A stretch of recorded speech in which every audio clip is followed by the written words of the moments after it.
The Swiss Alps always made me feel like I could breathe properly again. After a year working in Tokyo for an international pharmaceutical company, managing clinical trial logistics across 3 continents, I desperately needed the silence that only my mountain cabin could provide. The elevation alone felt therapeutic, as if every breath at 8,000 feet scrubbed away the accumulated stress of conference calls at midnight and navigating foreign regulatory frameworks in a language I barely spoke. I had purchased the cabin 3 years earlier with money from my grandmother's estate. She had always told me to invest in something that made my soul happy, not just my bank account. I could still hear her voice, warm and certain, the last time we sat together in her garden. She had taken my hand and said, "Chloe, money comes and goes, but a place that feeds your spirit, that's worth everything." The small wooden structure sat on 2 acres of pristine wilderness outside Aspen, surrounded by aspens that turned golden every autumn and stayed skeletal and beautiful through winter. It had been my sanctuary, my escape from the corporate grind of pharmaceutical project management. The drive from Denver took 4 hours, winding through mountain passes that still held patches of snow even though it was late May. I had timed my return deliberately, wanting to arrive when the wildflowers were just beginning to bloom, and the hiking trails were accessible, but not yet crowded with summer tourists. My plan was simple: 2 weeks of complete isolation, reading the stack of novels I had shipped ahead, hiking until my legs burned, and eating simple meals while watching the sunset paint the peaks orange and pink. But as I turned onto the narrow dirt road leading to my property, something felt wrong. The gate was open. I always kept it locked, and I had the only key with me in Tokyo. My heart rate picked up as I drove slowly up the gravel path, scanning the trees for any sign of intruders or damage. Wildlife sometimes caused problems at high elevations, but bears did not open gates. Then I saw it, a silver SUV parked where my space should have been empty. A vehicle I recognized immediately because I had helped make the down payment 2 years ago, when my younger sister Vanessa begged for help after her third failed business venture.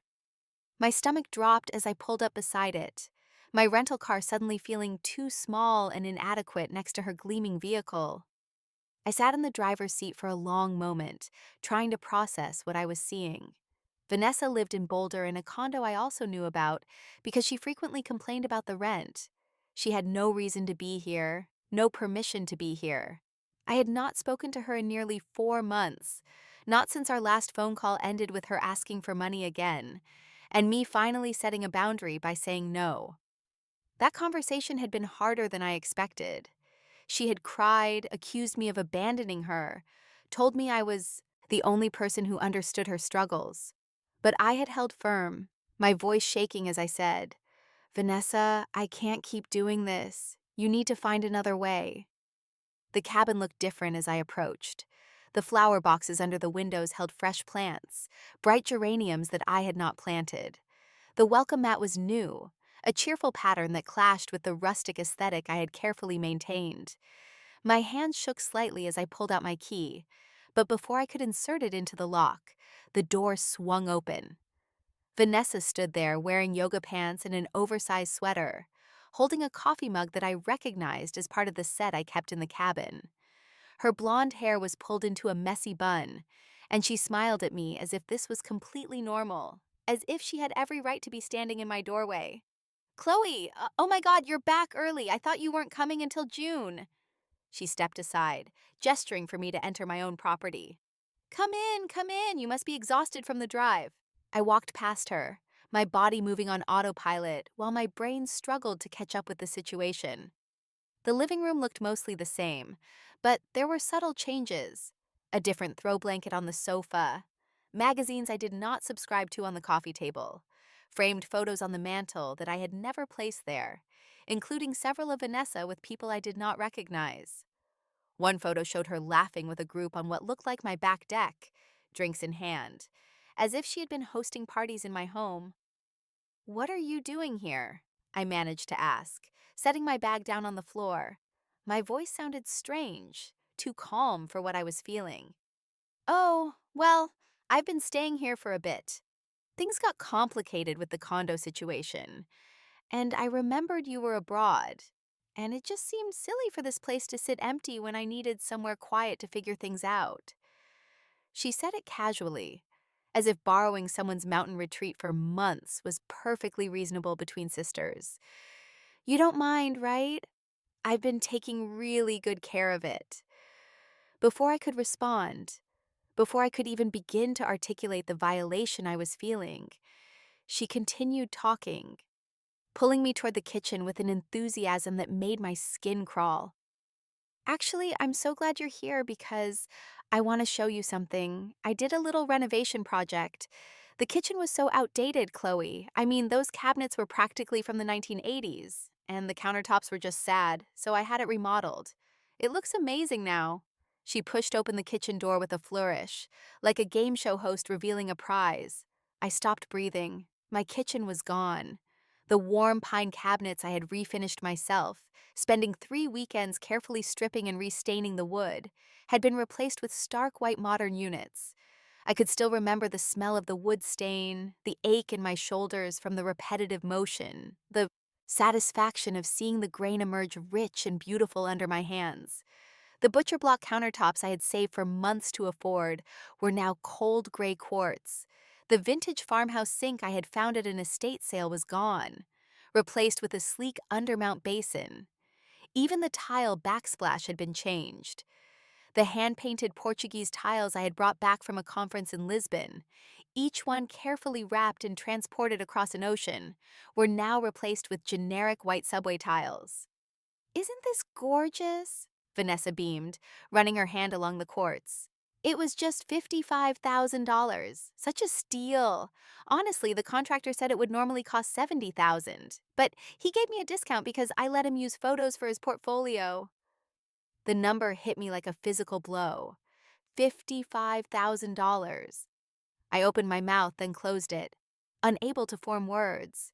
My vision blurred at the edges, and I had to grip the doorframe to steady myself. The Portuguese tiles had taken me an entire afternoon to find, wandering through a street market in Lisbon after a conference session ended early. The vendor had been an elderly woman who spoke no English, and I had used a translation app to learn that each tile had been painted by her mother decades ago. I had bought every single one she had left, 24 tiles that I had carried home like treasures. 55,000, I repeated slowly. "Where did you get $55,000, Vanessa?" She waved her hand dismissively, already moving to the new coffee maker on the counter, another expensive appliance I had not purchased. "Oh, don't worry about that right now. Let me make you a cappuccino. This machine is incredible. It costs $2,000, but the milk frother is like something from a professional cafe." "Vanessa." My voice was sharper now, cutting through her cheerful chatter. "Where did you get the money?" She turned to face me, and for the first time, something flickered across her expression. Guilt, maybe, or calculation. It was hard to tell with Vanessa. She had always been good at rearranging her features to show what she thought people wanted to see. "I used your credit cards," she said finally, as if admitting to borrowing a cup of sugar. "But before you get upset, let me explain. I knew you would want this done eventually anyway. The kitchen was a disaster, and I figured with your fancy pharmaceutical job and living expenses covered in Tokyo, you could afford it. Think of it as an investment in the property value." My legs felt weak. I pulled out one of the new bar stools, another purchase I had not authorized, and sat down heavily. "You used my credit cards, multiple cards, to spend $55,000 on renovating my property without my permission." "Grandma left both of us money, Chloe. You got more because you were older. But that doesn't mean you get to hoard all the nice things. This cabin should be for both of us. Family. Shares." Her tone had shifted, becoming defensive, the words tumbling out faster. "And honestly, I thought you would be grateful. I've been maintaining this place, keeping it clean, making sure pipes didn't freeze last winter. You were on the other side of the world not even thinking about it." The audacity of her logic made me dizzy. She had broken into my home, stolen my financial information, spent enough money to buy a decent car, and now she was acting as if I should thank her for it. "How did you even get my credit card information?" I asked, forcing myself to stay calm, to gather facts before I exploded. You left some paperwork in the desk drawer last time I visited. I just thought it was smart to keep the information handy in case of emergencies. She shrugged as if this was perfectly reasonable planning. And technically, this was an emergency. My mental health was really suffering in Boulder. I needed a change of environment. I stared at her, trying to reconcile this person with the little sister I had protected throughout childhood, the one I had helped with homework and defended against bullies, the one I had loaned money to repeatedly, co signed leases for, bailed out of bad decisions more times than I could count. I remembered her at 8 years old, crying because kids at school had made fun of her mismatched clothes. I had given her my favorite sweater, told her she looked beautiful, walked her to class with my arm around her shoulders. When had she become this? Or had she always been this, and I had been too busy playing the role of responsible older sister to notice? You need to leave, I said quietly. Right now. Pack your things and get out. Chloe, come on. Her voice took on a wheedling quality. Don't be dramatic. Where am I supposed to go? I let the condo go because I couldn't afford it anymore. I've been living here for 5 months. You can't just kick me out. 5 months. The timeline clicked into place with horrible clarity. You've been living in my cabin since January. You moved in the moment I left for Tokyo. You weren't using it, and I needed somewhere to stay. What was I supposed to do? Be homeless? She crossed her arms, her expression shifting to the wounded victim look she had perfected over the years. You've always had everything, Chloe. The better grades, the better job, Grandma's favorite. The least you can do is share this one thing. The familiar guilt tried to surface, the trained response of the older sibling who had always been told to look out for her younger sister. But beneath it, a cold anger was building, an anger that had been compressed and ignored for too many years. Did you really think I wouldn't find out? I asked. Did you think you could spend $55,000 on my credit cards and I would just never notice? I was going to pay you back eventually, she said, but her eyes would not meet mine. Once my online boutique takes off, I'm working on a business plan. Your fifth business plan, or is it the sixth? I've lost count of how many ventures I've funded that never materialized. I stood up, needing to move, to do something with the energy coursing through my body. I want you out today. I'll give you 2 hours to pack. You can't do this. Her voice rose, panic creeping into the edges. I have tenant rights. I've been living here for 5 months. You have to give me proper notice. You're not a tenant. You're a squatter who committed credit card fraud. The words came out cold and clear. And if you're not gone by evening, I'll call the police and explain exactly what you've done. Her face flushed red. You wouldn't dare. I'm your sister. You stopped acting like my sister the moment you decided to steal from me. I walked past her, needing to see the rest of the damage, to understand the full scope of what she had done. The master bedroom had been taken over completely. Her clothes filled the closet I had built with custom cedar shelving. The bathroom counter was covered with expensive skincare products, makeup, and hair tools.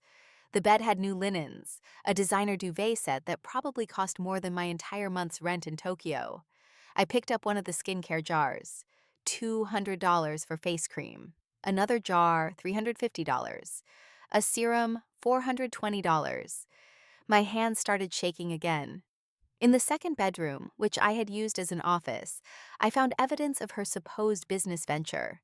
A laptop surrounded by product samples, pricing spreadsheets, and marketing materials for an online jewelry store that appeared to exist only in planning stages. The desk drawers held more discoveries. Shopping receipts, credit card statements that should have been coming to my address in Tokyo but had clearly been intercepted, and a notebook filled with calculations that made my blood run cold.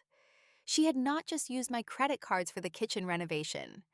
The statements showed charges going back months. Furniture purchases, electronics, clothing, restaurant bills, spa treatments, a hot tub installation that I had not even noticed yet, probably around the back of the cabin. The total, from what I could quickly calculate, was well over $90,000. $90,000 of my money spent while I was working 70-hour weeks in a foreign country, managing pharmaceutical trials that could save lives, living in a tiny apartment because I was trying to be responsible with my finances. I heard Vanessa coming down the hallway, her footsteps tentative now. She appeared in the doorway, and whatever she saw in my face made her step back. "It's not as bad as it looks," she started, but I held up a hand. "Don't. Just don't." I gathered the credit card statements, my hands steady despite the rage vibrating through my entire body. "I'm going into town. When I get back in 3 hours, you will be gone. Every single thing you brought here, you will take with you. If I find even a toothbrush that belongs to you, I'll add it to the police report I'm going to file."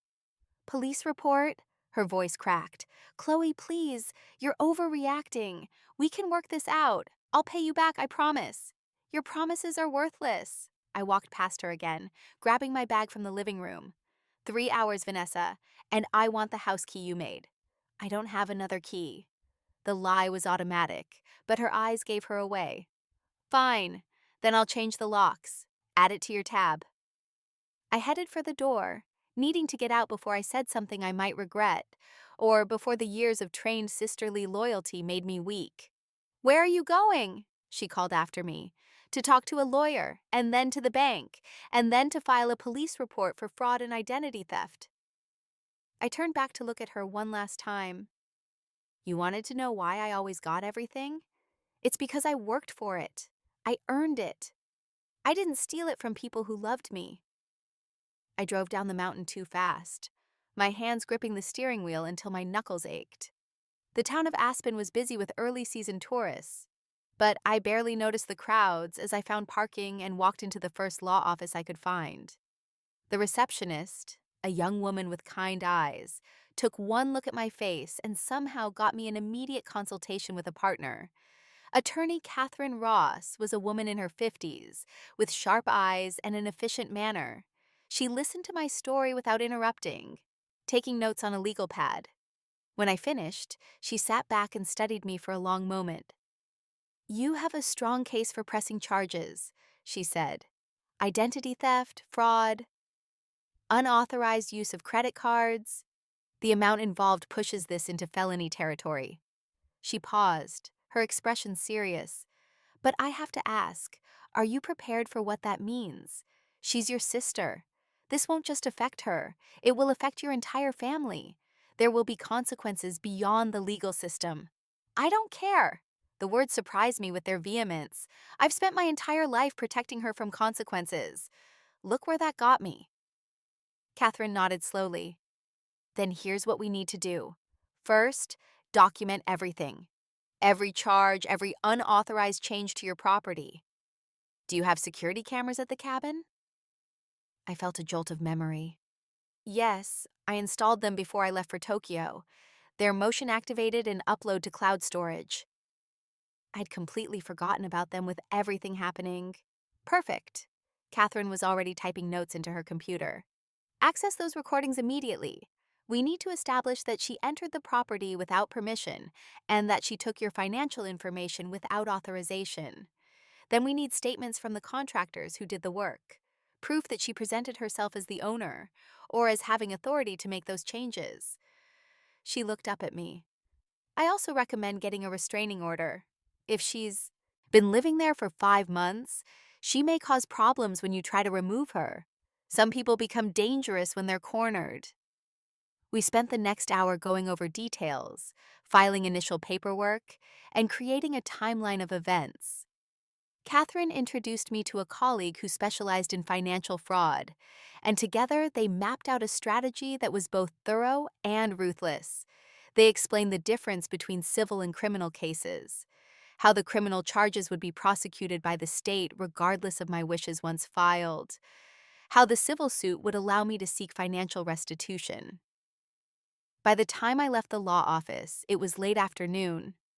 I stopped at the bank to freeze my credit cards, file fraud reports, and begin the process of disputing the charges. The banker, a sympathetic woman named Jennifer, walked me through each step and promised to flag my accounts for any suspicious activity. "I see this more often than you would think," she told me quietly as we filled out forms. "Family members who think they're entitled to access. It's always hardest when it's someone you trusted. But you're doing the right thing by acting quickly. The longer fraud goes unreported, the harder it is to recover from. My last stop was the police station. The officer who took my report was professional but clearly uncomfortable with the family dynamics.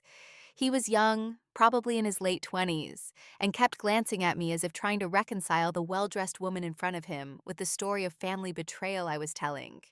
He assured me that they would investigate, that the evidence I was gathering would be crucial, and that I should not hesitate to call if Vanessa became threatening or refused to leave.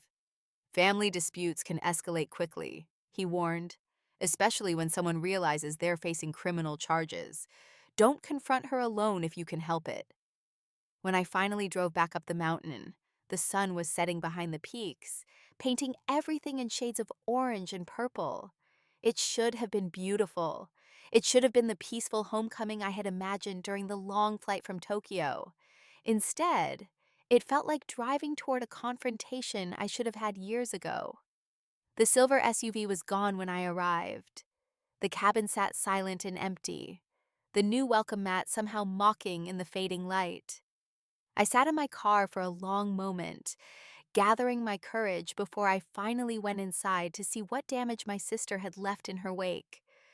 The cabin felt violated as I walked through it room by room.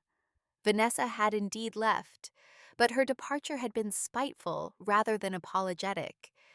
In the kitchen, cabinet doors hung open, revealing that she had taken half the dishes, including pieces from a hand-painted set my grandmother had given me. The expensive coffee maker was gone. So was the new toaster, the blender, and most of the premium cookware she had apparently purchased with my money. The living room was missing the throw blankets, decorative pillows, and a hand-woven rug that had been a gift from a colleague in Peru. She had unscrewed bulbs from lamps, leaving the fixtures useless. The framed photos remained on the mantel, as if she wanted me to see the evidence of the life she had built here in my absence, pretending this was her home. In the master bedroom, the expensive linens were gone, stripped from the bed and taken along with most of the hangers from the closet. She had left a mess of tissue paper and shopping bags, evidence of her spending spree scattered across the floor like accusations. I found receipts in the trash. Designer shoes, $800. A handbag, $2,300. Jewelry, over $4,000. Each receipt felt like another slap.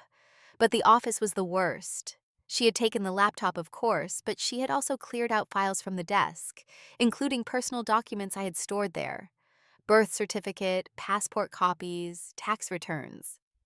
My stomach twisted as I realized she had even more of my information than I had initially thought. The notebook with her calculations was gone too, probably because it contained evidence of her fraud. I found her parting message on the bathroom mirror, written in lipstick. "You always were selfish." The words hung there in smudged red, distorted in my vision as tears finally came. Not tears of sadness, but of rage so pure it burned. I grabbed a towel and scrubbed at the mirror until the lipstick was gone, and my reflection stared back at me, wild-eyed and disheveled from travel and anger. My phone buzzed. A text from an unknown number. "Hope you're happy. You just made your own sister homeless. Mom would be so disappointed in you." I blocked the number immediately, then called Catherine. She answered on the third ring, her voice alert despite the late hour. "She's gone, but she took a lot of things, including some of my personal documents," I said without preamble. "Birth certificate, tax returns, things she could use to open more accounts in my name. File an additional police report tonight. Document what's missing and freeze your credit immediately through all 3 bureaus. I'll file for an emergency restraining order first thing tomorrow morning." Catherine's voice was calm but urgent. "Chloe, this is escalating. People like your sister, when they feel cornered, they often lash out. Be careful. Don't stay there alone if you can avoid it." After we hung up, I spent 2 hours documenting everything. I took photos of every room, every empty space where something had been, every bit of damage. Then I logged into the security camera system, my heart pounding as I navigated to the archived footage. The recordings were comprehensive. The cameras had captured Vanessa arriving in January, just 3 days after I left for Tokyo. The footage showed her using a key to enter, which meant she had made a copy at some point during her previous visit. I remembered that visit now. She had stayed for a weekend in November, claiming she needed a break from Boulder. I had given her the spare key so she could come and go freely. She must have taken it to a locksmith then. Over the following weeks, the cameras captured delivery trucks, contractor vehicles, furniture shipments. One clip showed Vanessa on her phone, gesturing animatedly at the kitchen, while a man in work clothes took notes. She was clearly giving instructions, acting as if she owned the place. But the most damning footage was from a day in March. The camera in the office had captured Vanessa rifling through my desk, finding my credit cards and financial documents. She had photographed them with her phone, taking multiple pictures to ensure she had all the numbers and security codes. The timestamp and her clear face in the frame were perfect evidence of premeditation. She had not stumbled into this fraud. She had planned it, executed it methodically. I downloaded everything, backed it up in 3 separate locations, and sent copies to Catherine. Then I finally allowed myself to collapse on the sofa, which at least Vanessa had not taken with her, and stared at the ceiling while my mind raced through possibilities. The money was one thing. $90,000 was catastrophic, but I could potentially recover some of it through fraud claims and insurance. My credit could be repaired, my documents replaced, the locks changed. But the violation of trust, the calculated betrayal by someone I had loved and protected my entire life, that damage felt irreparable. My phone rang. Mom. I stared at the screen, debating whether to answer. We had not spoken since Christmas, a strained video call where she had criticized my decision to take the Tokyo assignment and suggested I was abandoning my family responsibilities. I let it go to voicemail. 30 seconds later, another call, then a text. Vanessa told me what you did. How could you throw her out? She has nowhere to go. Call me immediately. I turned off my phone. The next morning, I woke early from restless sleep and drove back to town. The bank opened at 9, and I was waiting at the door with my documentation. Jennifer walked me through the fraud dispute process, filling out forms for each unauthorized charge. The total, when calculated officially, was $93,472. The credit card companies will investigate, Jennifer explained. With the video evidence and police reports, you have a strong case for recovery, but it will take time, probably several months. In the meantime, those charges are on your cards, accumulating interest. Can I make a withdrawal from my savings to pay them off while the disputes are processed? I asked. I don't want my credit destroyed while we wait for justice. You can, but I wouldn't recommend wiping out your emergency fund.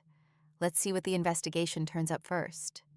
She hesitated, then added quietly, I know this is hard, but you're doing the right thing. People like your sister count on their victims being too guilty or too tired to fight back. At the police station, Detective Marcus Russell took my additional report and reviewed the security footage I had brought on a flash drive. He was younger than I expected, probably in his early 30s, with a serious demeanor that inspired confidence. This is excellent evidence, he said, watching the footage of Vanessa photographing my credit cards. Clear premeditation. Combined with the amounts involved, we're looking at multiple felony charges: identity theft, fraud, possibly forgery if she signed your name on any contracts with the contractors. How long before charges are filed? I asked. I'll present this to the district attorney this week. Given the evidence, I expect they'll move forward quickly. He paused, studying me. But I have to warn you, family cases get complicated. There will be pressure on you to drop the charges. Are you prepared for that? I met his eyes steadily. I'm more prepared than I've ever been for anything. Detective Russell nodded. Good, because based on what I'm seeing here, your sister has probably done this before. People don't start with $93,000 in fraud. They work up to it. Has she ever had access to your information previously? The question stopped me cold. She's asked to borrow money several times over the years. I co-signed a lease for her once, about 5 years ago. And she stayed at my apartment in Denver for a few months 3 years ago when she was between places. I would suggest pulling your credit report going back several years, he said carefully. Look for anything unusual, accounts you don't recognize, inquiries you didn't authorize. If there's a pattern, it strengthens our case significantly. I left the station with a growing sense of dread and drove to a coffee shop with reliable internet. Using my laptop, I pulled comprehensive credit reports from all three bureaus. What I found made me physically ill. Three credit cards I had not opened, all currently maxed out. A personal loan from 2 years ago for $15,000 that I had never applied for. Multiple hard inquiries on my credit from various financial institutions. Each one a red flag I had never seen, because Vanessa had been intercepting my mail. The fraud had not started with the cabin.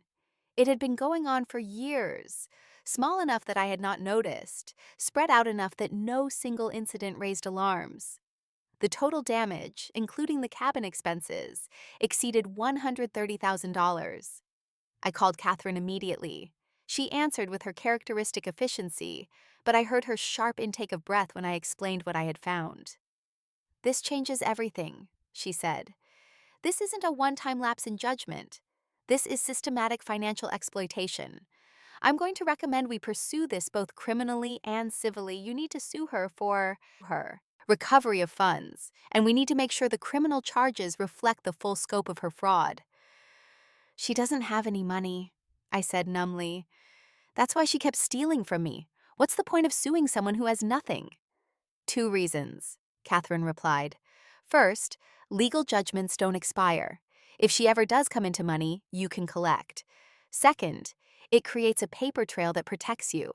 If she tries to claim you gave her permission, or that this was some family arrangement, we have court documents proving otherwise. This protects your future, Chloe." I spent the rest of the day at the coffee shop making calls, filling out forms, documenting fraud claims. Each institution had different requirements, different timelines. Some were sympathetic. Others treated me like I was trying to scam them by disputing legitimate charges. One representative actually said, "But this is your sister. Surely you gave her permission to use your cards." I had to explain 3 times that no, theft by a family member was still theft. By the time the sun started setting, I had spoken to 14 different people across 7 financial institutions, and my head throbbed with a migraine. My phone, which I had turned back on, was flooded with messages. 11 from Mom, each more frantic and accusatory than the last.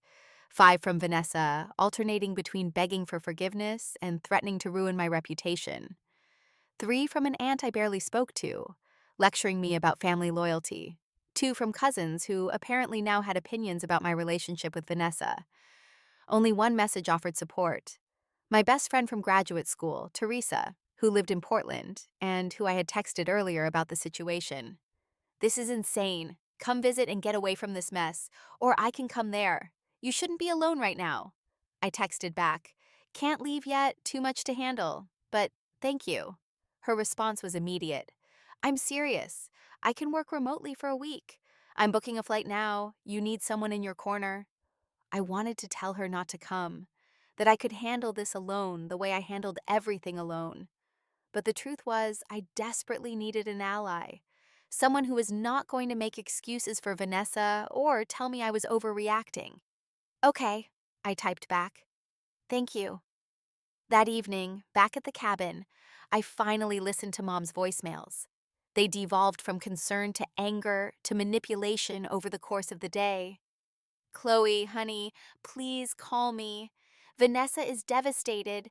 She made a mistake, but she's family. I don't understand why you're being so cruel about this. She was just trying to help make the cabin nicer. You know how hard things have been for her. She's always struggled, and you've always had it easy. Is it really necessary to involve lawyers?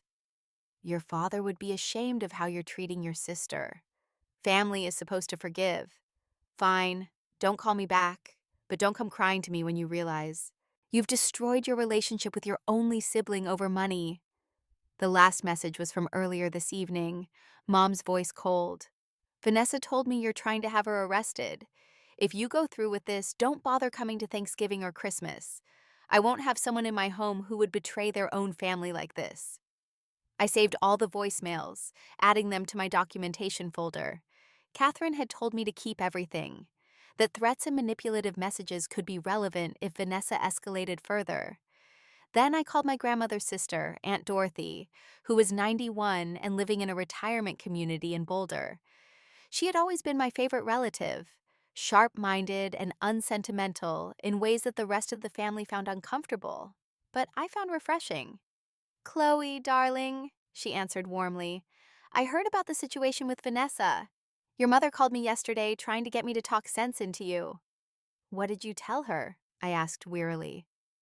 "I told her that you're displaying more sense than anyone else in this family has shown in years." Her voice was firm. "Your sister is a thief. Your mother is an enabler. And you're finally standing up for yourself. It's about time." Relief washed over me so strongly I had to sit down. Everyone else thinks I'm being terrible. Everyone else is uncomfortable with conflict and would rather pressure you to be a victim than deal with the fact that Vanessa has a problem. Aunt Dorothy sighed. "Your grandmother worried about this, you know. She told me before she died that she feared Vanessa would never learn to stand on her own because everyone kept catching her when she fell. She left us both money in her will," I said. "Vanessa spent hers in 6 months." "I know. Your grandmother knew it would happen. That's why she left you more and put conditions on your inheritance. She trusted you to be responsible." There was a pause. "Chloe, I want you to know something. When your grandmother helped you buy that cabin, she told me she was giving you roots, a place that was yours where you could always return. Don't let Vanessa take that from you." We talked for another hour, and by the time we hung up, I felt more grounded than I had since returning from Tokyo. Aunt Dorothy promised to run interference with Mom and to make it clear that she supported my decisions completely. Teresa arrived 2 days later, sweeping into the cabin with her characteristic energy. 2 suitcases, a bag of groceries, and a bottle of expensive whiskey. "Okay," she announced, setting everything down. "I'm here to provide moral support, strategic planning, and excellent meals. Also, I brought booze because you look like you need it." I hugged her tightly, feeling some of the tension in my shoulders finally release. Teresa had been my roommate in graduate school when I was getting my degree in pharmaceutical sciences. She worked in environmental consulting now, managing cleanup, projects for contaminated sites, and she had a no-nonsense approach to problems that I desperately needed. We spent the evening catching up, drinking whiskey, and going through all my documentation. Teresa had a background in project management, and she approached my sister's fraud like a contamination site that needed systematic remediation. "First, we need to make sure all your accounts are secure," she said, making notes on her tablet. "Second, we need to ensure you have copies of everything in multiple secure locations. Third, we need to document the property damage and get estimates for restoration. Fourth, we need to prepare for the criminal proceedings and potential civil trial." "When did my life become a legal strategy session?" I asked, staring into my glass. "When your sister decided to commit multiple felonies against you." Teresa's voice was matter-of-fact. "But here's what you need to understand. You're going to win this. Not because karma exists or because justice always prevails, but because you have evidence, resources, and the willingness to follow through. Most people in your situation would cave under family pressure. You're not going to do that. Mom said I'm dead to her if I press charges." "Then she made her choice. You didn't ask Vanessa to steal from you. You didn't ask your mother to prioritize a thief over a victim. You're allowed to protect yourself, even from family. Especially from family."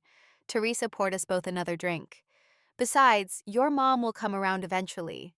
When Vanessa inevitably does this to someone else, and the pattern becomes undeniable, your mom will have to face reality." The next morning, we drove into town to meet with contractors for estimates on returning the kitchen to something closer to its original condition. The white cabinets Vanessa had installed were cheaply made despite their expensive price tag, already showing wear after just a few months. The quartz countertops were fine quality, but they did not fit the cabin's aesthetic at all. A contractor named James walked through the space, taking measurements and photos. He was in his 50s, with calloused hands and a kind face that reminded me of my father. "I can restore this to match the original style," he said after examining everything. "Keep the quartz if you want to save money, but replace the cabinets with custom pine to match the rest of the house. We can also source vintage-style fixtures to replace what was removed. The sink will be the hardest part. Finding another farmhouse sink in that condition and age might take some time. How much time? I asked. Could be weeks, could be months. Estate sales, antique dealers, restoration suppliers. I have contacts, but these things can't be rushed if you want it done right. He pulled out a calculator. Total cost would be around $30,000 for the cabinets and fixtures. If you want me to hunt down Portuguese tiles like the ones you described, that could add another 5 to 10,000 depending on what I can find. Another chunk of money I had not planned to spend, but I authorized the work. Catherine had assured me that I could include restoration costs in my civil suit against Vanessa, though actually collecting would be another matter. While we were in town, Detective Russell called. The district attorney is moving forward with charges, multiple counts of identity theft, fraud, and forgery. Given the amounts involved in the premeditation, we're looking at significant jail time if she's convicted. She'll be arrested within the next 48 hours. My stomach flipped. Hearing it stated so officially made it real in a way it had not been before. My sister was going to be arrested. There would be a trial. Our family would be forced to confront what she had done. What do I need to do? I asked. Just be available for testimony when the time comes and stay safe. Make sure your security is updated, cameras are working, doors are locked. People facing felony charges sometimes make desperate decisions. After we hung up, Teresa looked at me seriously. Do you want to stay at a hotel in town until this is over? We could pack up and leave today. I looked around the cabin, at the mountains visible through the windows, at the space my grandmother had helped me create. No, this is mine. I'm not letting Vanessa drive me out of my own home. Then we're installing better locks, and I'm staying until the arrest happens. Teresa squeezed my shoulder. No arguments. That afternoon, while a locksmith installed new deadbolts and upgraded the security system, I finally called Mom. She answered on the first ring, her voice icy. I hoped you were calling to tell me you came to your senses, she said. Vanessa stole over $130,000 from me, Mom. That's not a mistake. That's not a cry for help. That's systematic criminal fraud that's been going on for years. I kept my voice level, refusing to get emotional. She's being arrested in the next 2 days. You could stop this if you wanted to. You could drop the charges. No, I couldn't. Identity theft is prosecuted by the state, not by victims. And even if I could drop charges, I wouldn't. She needs to face consequences for once in her life. She's your sister. Mom's voice cracked. How can you do this to family? She did this to family first, Mom. She stole from me. She violated my trust. She committed crimes against me. And instead of being horrified by what she did, you're trying to make me the villain for protecting myself.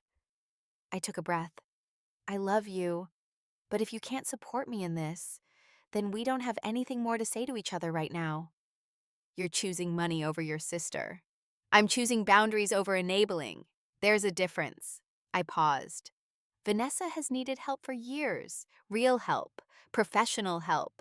But instead of getting it for her, everyone just kept giving her money and second chances and pretending that this time would be different. Well, this is what different looks like. This is what consequences look like.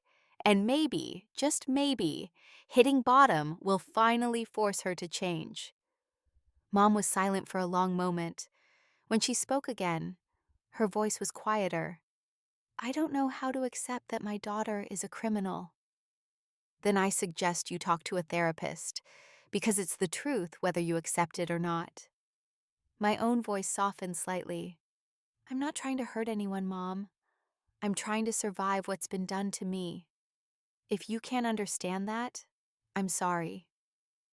We hung up without resolving anything, but at least I had said what I needed to say. Teresa made dinner while I sat on the porch watching the sunset and trying to process everything that had happened in the past few days. You did good today, Teresa said, bringing me a plate of pasta. I know it doesn't feel like it, but you're handling this exactly right. It feels awful.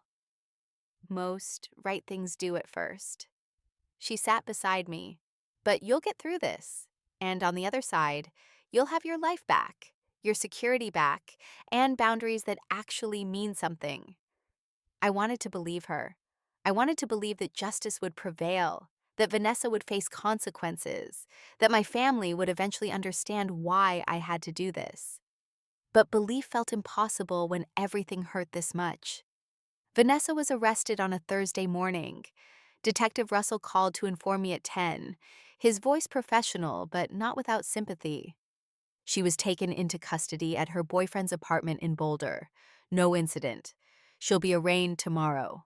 He paused. I want you to know that when we arrested her, we found additional evidence. She had your passport, original birth certificate, and several other documents she took from the cabin. She also had 3 more credit cards in your name that she hadn't used yet. My hands went cold. She was planning to continue. It appears so. That's going to strengthen the prosecution's case significantly. This wasn't a one-time lapse in judgment. This was an ongoing criminal enterprise. He cleared his throat. The arraignment is at 2 tomorrow at the Boulder County Courthouse. You're not required to be there, but you're welcome to attend. After we hung up, I sat staring at my phone for a long time. Teresa found me like that, still and silent on the sofa. She was arrested, I said. Teresa sat beside me, not speaking, just being present. Finally, I turned to her. I want to go to the arraignment. I want to see her face when she has to answer for what she did. Then we'll go, Teresa said simply. The next day, we drove to Boulder in Teresa's rental car. The courthouse was an imposing building of gray stone with protesters outside advocating for various causes. Inside, the security process was thorough. We found the correct courtroom and took seats in the public gallery. The room filled slowly with lawyers, court staff, and other observers. Then Vanessa was brought in, wearing an orange jumpsuit, her hands cuffed in front of her. She looked smaller somehow, diminished. Her blonde hair hung limp around her face, and her eyes were red-rimmed from crying. When she saw me sitting in the gallery, her expression transformed. Shock, then hurt, then pure hatred. She said something to the public defender beside her, gesturing toward me. The lawyer shook his head, speaking quietly to her. The arraignment was quick and procedural. The charges were read. 3 counts of identity theft, 6 counts of fraud, 2 counts of forgery. Each charge carried potential prison time. Bail was set at $75,000, an amount I knew Vanessa could not possibly pay. How does the defendant plead? The judge asked. Not guilty, Your Honor, the public defender said. The judge set a preliminary hearing date for 3 weeks later and remanded Vanessa back to custody until bail could be posted. As she was let out, Vanessa turned to look at me again. This time there were tears streaming down her face, and she mouthed something that looked like please. I looked away. Outside the courthouse, my phone immediately buzzed with a call from Mom. I declined it, then a text appeared. I was at the arraignment. I saw you there. How could you sit there and watch your sister suffer like that? So Mom had been there too, somewhere I had not noticed her. The thought that we had been in the same room, both watching Vanessa's public humiliation, and had not even acknowledged each other, felt like another ending. Teresa drove us back to Aspen in silence, letting me process. When we arrived at the cabin, I found a letter taped to the front door, my name on the envelope in Vanessa's handwriting. My first instinct was to throw it away, but Teresa stopped me. Read it first. You might need it for evidence. I opened it carefully. The letter inside was 4 pages of barely legible, desperate handwriting. Chloe, you've destroyed my life. I'm in jail because of you. Mom is devastated. Everyone in the family is blaming me because you've convinced them I'm some kind of monster. But you know the truth. You know that I only did this because I was desperate, because I needed help, and you were never there for me. You were always too busy with your fancy career and your perfect life to care about what I was going through. Yes, I used your credit cards. Yes, I renovated the kitchen. But I did it to improve your property. I did it to make your cabin nicer. And instead of being grateful, you have me arrested like a common criminal. I'm sorry I took some documents.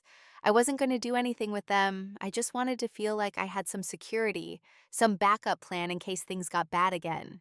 You have no idea what it's like to live with constant financial anxiety while watching your sister live a life of luxury. I'm not the villain here. You are. You're the one who refused to help family. You're the one who chose money over love. You're the one who will have to live with the consequences of putting me in prison. I'll never forgive you for this. Never. The letter went on, cycling through blame, manipulation, and occasional glimpses of what might have been genuine pain. But nowhere in those 4 pages was an actual apology. Nowhere did she take real responsibility for what she had done. I handed the letter to Teresa, who read it with an increasingly grim expression.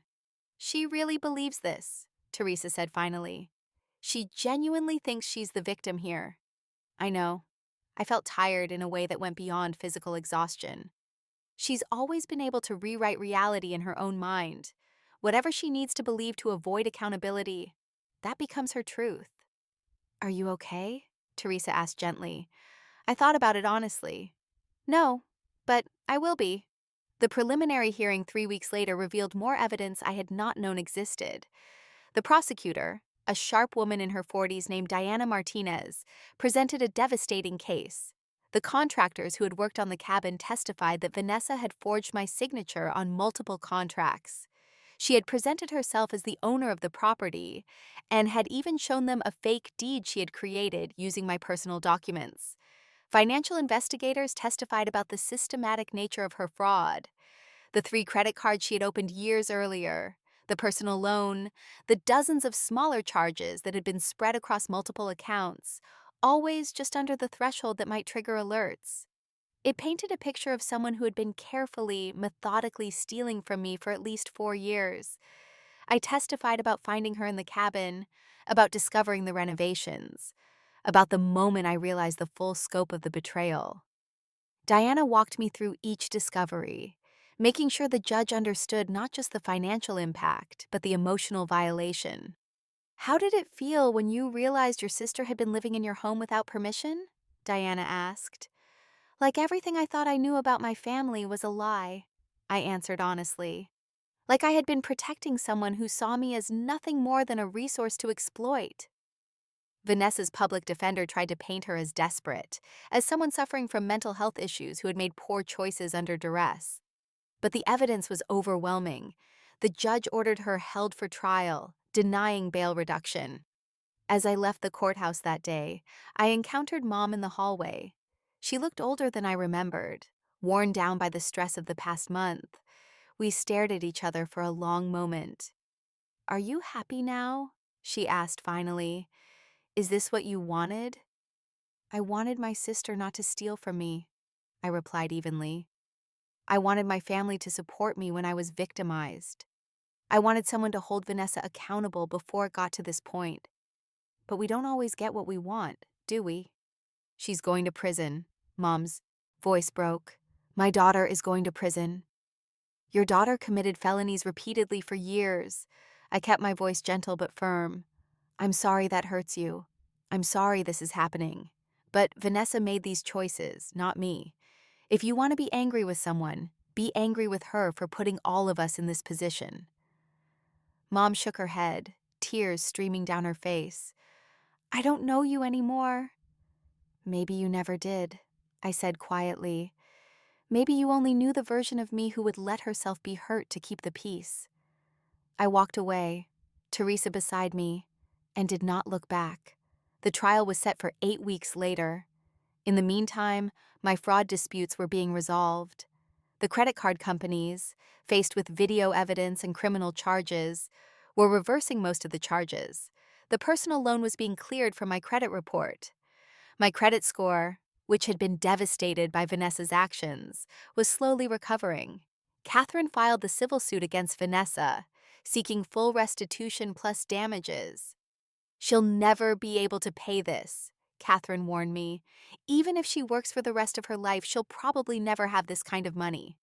I know, I said, but I want it on record. I want there to be legal documentation of exactly what she took from me. The cabin was slowly being restored.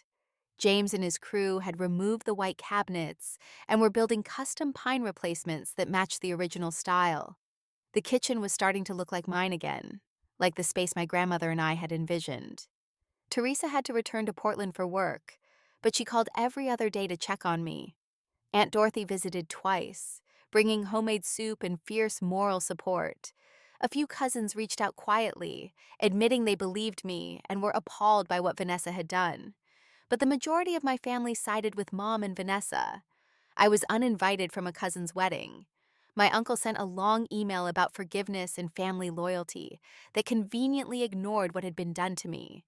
Relatives I had not spoken to in years suddenly had strong opinions about my choices. I learned to live with being cast as the villain. It hurt, but it also clarified things. The people who truly cared about me understood. The people who prioritized comfort over justice were showing me exactly who they were. The trial, when it finally came, lasted 3 days. I testified again, this time to a jury. They listened carefully as Diana presented the evidence piece by piece, building an unassailable case. The security footage of Vanessa photographing my credit cards, the forged signatures, the systematic pattern of theft over years, my testimony about the impact on my finances, my credit, my sense of safety. Vanessa testified in her own defense, and it was painful to watch. She cried. She apologized, finally saying she knew what she had done was wrong, but that she had been desperate. She painted herself as someone who had made terrible mistakes out of need, not malice. But Diana's cross-examination was thorough. She walked Vanessa through each lie, each manipulation, each calculated theft. By the end, even Vanessa's public defender looked defeated. The jury deliberated for less than 4 hours, guilty on all counts. The sentencing hearing happened 2 weeks later. I sat in the courtroom, the same one where this had all begun months earlier, and watched as the judge reviewed the case file.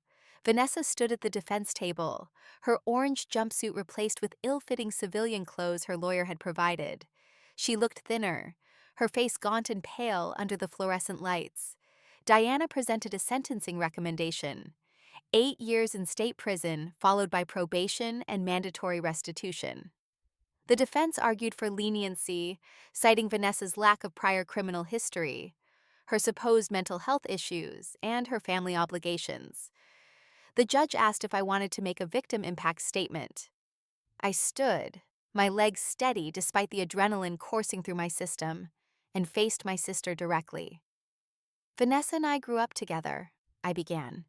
I protected her on the playground. I helped her with homework. I loaned her money when she needed it. I co-signed leases. I gave her places to stay. I did these things because I loved her and because I believed family took care of each other. But somewhere along the way, Vanessa started seeing me not as her sister, but as a resource to exploit. She didn't just steal money from me, she stole my sense of security. She stole my ability to trust. She violated every boundary and relationship we had. And she did it systematically, deliberately, over years. The hardest part isn't the financial damage, though that's been devastating. The hardest part is realizing that someone I loved viewed me with such contempt that she believed she was entitled to destroy my financial stability for her convenience. The hardest part is knowing that even now, after everything, she still doesn't truly understand that what she did was wrong. She's sorry she got caught, not sorry she hurt me. I don't want Vanessa to suffer, but I do want her to face real consequences for the first time in her life. I want her to understand that actions have repercussions, and I want to be able to sleep at night knowing that she can't do this to anyone else while she's incarcerated. I sat down. Vanessa was crying, but she did not look at me. Mom, sitting in the gallery, had her face in her hands. The judge took a moment, reviewing documents before speaking. This court has reviewed all the evidence presented. The defendant engaged in a sophisticated, long-term pattern of identity theft and fraud against her own sister. The breach of trust here is profound. The financial damage is extensive, and the lack of genuine remorse is concerning. Vanessa, you are sentenced to 6 years in the Colorado Department of Corrections, followed by 5 years of supervised probation. You are ordered to pay full restitution in the amount of $132,472 plus interest. You will also be required to complete mental health counseling and financial literacy courses as conditions of your eventual release. The gavel came down with finality. Vanessa let out a choked sob as the bailiff moved forward to take her back into custody. As she was led away, she turned to look at me one final time. Her face was a mixture of devastation and anger, tears streaming down her cheeks, mascara leaving dark trails. Her mouth formed words I could not hear, but the hatred in her eyes was unmistakable. I felt nothing but relief. Outside the courthouse, Mom approached me one final time. She looked broken, aged beyond her years by the stress of the trial and its outcome. 6 years, she whispered. My baby is going to prison for 6 years. Your baby committed crimes that warranted a decade, I replied quietly. She got a relatively light sentence, considering everything she did. I'll never forgive you for this. Mom's voice was hollow. You've taken my daughter from me. She took herself from you when she chose to commit felonies. I just refused to be her victim anymore. I paused, feeling something inside me finally settle. I hope someday you can see that. I hope someday you can understand that protecting yourself isn't betrayal. But if you can't, I accept that. I'm at peace with my choices. I walked away from her, from the courthouse, from that chapter of my life. Teresa was waiting by the car, having flown in again for the sentencing. She hugged me tightly. It's over, she said. It's over, I agreed. In the aftermath of the trial, Vanessa's life collapsed in ways beyond incarceration. Her boyfriend left her within a week of her conviction. Friends who had believed her version of events abandoned her once the full truth became public.